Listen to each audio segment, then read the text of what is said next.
ঠিক 6টা 20 মিনিটে দোলাইপাড় বাস স্ট্যান্ডে, দোলাইপাড় মোড়ে গোলচত্বরে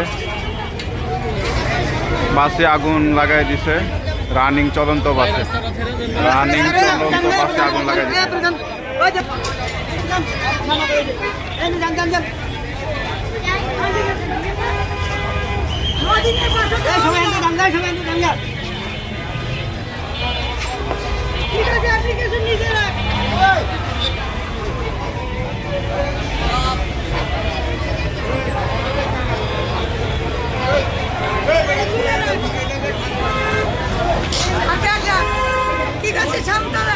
মামা চলন্ত বাস আগুন দিয়েছে না? 40 কোটি টাকা, বেশি না, 40 লাখ। 40 লাখ টাকার বাস পুড়াই দিল নিমিষে। বাংলাদেশের ক্ষতি। ইস, কালকে আরো কয়েকটা পড়বে হয়তো, 100 পড়বে।